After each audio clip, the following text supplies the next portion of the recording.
এমন একটি রাজ্য যেটাকে অধর্মে প্রশ্রয় দেওয়া হয়, হয়তো অধর্ম করে এতে অর্থ আসে, কিন্তু এই অর্থ যে আমাদের সঞ্চয় হয় সেটা একটা সময় যেমন বিলিং হয়। কেন এরা উচ্চ স্তরে যখন দেখবেন বহু কর্মস্থান আছে, যেগুলো স্বর্ণশিল্পে আছে, আরও তাবা পিতল এই ধরনের কর্মস্থানে দেখবেন তাদেরকে আজকে অর্থনীতিবিদ দেখবেন তারা মনে করে যে সময়ের সাথে সাথে তাদের কাছে বহু অর্থ এসে যায়, আর সেই অর্থ তারা সেভাবে সমাজ লুটে অর্থ করে নেয়। কিন্তু তারা ভাবে না যে যে গাছের পাতাটি গজিয়েছে হয়তো একটা সময় তাদের দানপত্র জীবনে ঝরে যাবে। তারা ভাবে যতটা পাতা এই গাছে ভরে উঠেছে সেই পাতা আমাদের থেকে যাবে, যেরকম অর্থটা ওনারা ভাবে এই সঞ্চয় করেছি আর এই সঞ্চয় থেকে যাবে। এই বাংলা সেটা সময়কালে ছিল এক, আর আজকে যদি ভাবা যায় সে ভারতবর্ষের বহু রাজ্য আছে, সবথেকে জঘন্য রাজ্য হচ্ছে বাংলা। আর বাংলায় ধর্ম ধর্ম করে একটা তিলক লাগিয়ে নাও, সেখানে পথে বেরো, আর তাতে মিথ্যের বলি আবড়াও, দেখবে আপনার সঞ্চয়টা অধিক হবে। কিন্তু একটা সময় দানপত্র জীবনে ঝড় আসে, আর সে ঝড় অর্থ বিলিং হয়। সে কোনো কারণে হয় হসপিটালের দরজায়, আর নাইলে কোনো কারণে কোনো লুটেরা এসে লুটে নেয়। আর সৎ মানুষ দেখবেন বাংলায় যারা থাকে তাদের কাছে অর্থ থাকে না, কারণ তারা অসতের বলি বলে না। যারা অসতের বলি বলে বহু উচ্চ স্তরে চলে যায়। আর ভারতবর্ষের বহু রাজ্যের মধ্যে যেরকম গুজরাটি, সিন্ধি এই ধরনের যাদের সাথে আমি কর্মস্থান করেছি, তাদের মনোবৃত্তিটা আলাদা। তারা কিন্তু যদি কারো কাছে শিক্ষা অর্জন করে তাকে কিন্তু ভোলে না। আর বাংলার মানুষ সবাই যখন পেরিয়ে যাবে সবই ভুলে যাবে, কারণ এদের অর্থ সঞ্চয় হলেই এরা যেন ভাবে আমি অর্থনীতিবিদ, আর আপনি তাকে একটি শিক্ষা অর্জন করে দেন আর সময়ের সাথে সাথে ভুলে যাবে। কেন এরা এই অর্থ নিয়ে হয়তো দেখা যাবে বহু মন্দিরে হয়তো কিছু দান দিল, এরা ভাবে একটা কিছু দানপত্র আমরা মন্দিরে দিলাম, আর কিছু আজকের জগতে দেখবেন যে কুকুরকে ভোজন করাচ্ছে মানুষকে, এরা তুচ্ছ মনে করে। যদি আপনি ধর্মের মাঝে আশ্রয় নিয়ে এদেরকে অধর্মের বলিগুলো শুনতে না পারেন, কিন্তু এরা অধর্মের বলি বলবে, আর সেটাকে আপনাকে মেনে নিতে হবে। এই বাংলায় দেখবেন একদিকে যেমন ধর্ম তলানিতে, কারণ ধর্ম এরা মনে করে সে ধর্ম নিয়ে আমরা আশ্রয় নিয়ে আছি। আর আজকে দেখবেন অধর্মের পরিণত এই বাংলা, কারণ অধর্ম করো তাতে সঞ্চয় করো আর বসস্থানে নিয়ে আসো, সেখানে মনে হয় জীবনযাত্রার মাঝে সাহারা ফুটে আসবে। তাহলে যে গাছটি হয়তো পাতা গজায় আবার পাতা ঝরে যায়, কিন্তু আর যে গাছটি আমি হয়তো অর্থ নিয়ে এই ধরনের আমরা চিৎকার করি, কিন্তু একটা সময় সে গাছের হয়তো পাতা হলেন, কিন্তু পরবর্তী সময় পাতাগুলো ঝরে গেলেন আর পাতা হলো না। এরমও তো ঘটতে পারে। কারণ আজকে দেখবেন যাদের নিয়ে কাছে অর্থ আছে, কালকে তার অর্থ বিলিং হলেন আর সে অর্থ আর ফিরে এলো না।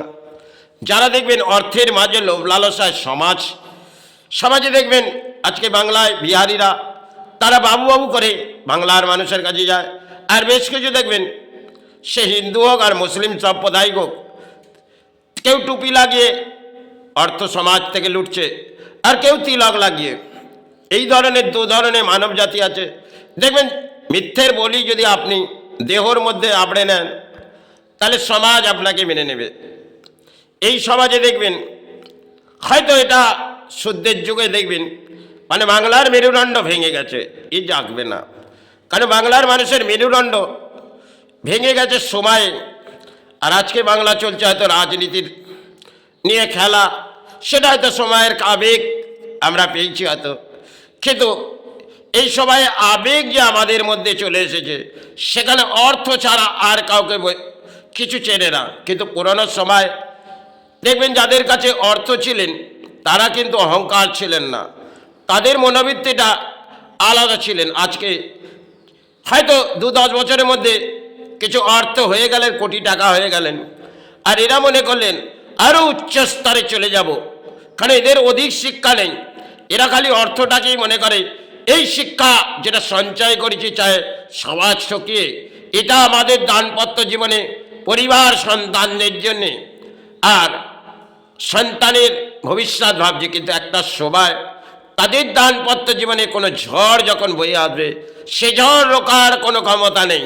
হয়তো কোনো পুতুল পুজো করিয়ে কোনো দান দিচ্ছে আর লোককে ভোজন করাচ্ছে, এরা মনে করে সে পুতুল পুজো চারটি করে নেব আর তাতে মাতৃর কাছে গিয়ে কামনা করে নেব, সে বা বড় পাপ করেছি আমাকে ক্ষমা করে দে, কিছু দান দিয়ে গেলাম তোর চরণে, তুই সাহারা নেই।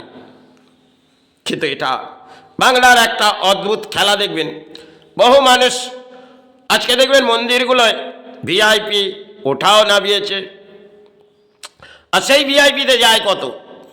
কেন এগুলো বাংলায় দেখবেন বহু মন্দিরে ভিআইপি কোটা করে দিয়েছে, তারাও বুঝে নিয়েছে মন্দির দাস, এদের কাছ থেকে কিভাবে অর্থ সঞ্চয় করব, আর সেই অর্থ এরা তো দান দেবে, কেন এরা পাপের অর্থ নিয়ে আসছে। আর সেখানে কমিটি থেকে মন্দির পূজারী অবধি তাদের কাছ থেকে দান নিয়ে নেয়, কারণ মাকে দেখিয়ে ধর্ম বিক্রয়। এই ধর্ম করে কিছু পুরোহিতে চিৎকার করে, একটি কপালে তিলক লাগিয়ে দিল একটি ডালা থেকে নিয়ে, সে যাও মা তোমার সাহারা। এই ধরনের আমার বাংলায় হয়তো ধর্ম চলছে আজকে, আর পুজো পাঠটা তো আজকে আলাদা পরিবর্তন হয়ে গেছে। কেন নাচন কদনের পুজো যদি করতে পারো, সমাজে দেখবেন আজকে নাচন কদনের পুজো, আর ডিজে বাজাও, তাতে এনজয় করো, মাতৃ সাহারা নাম নাও, এতেই মনে হয় আমাদের দানপত্র জীবন সাহারা।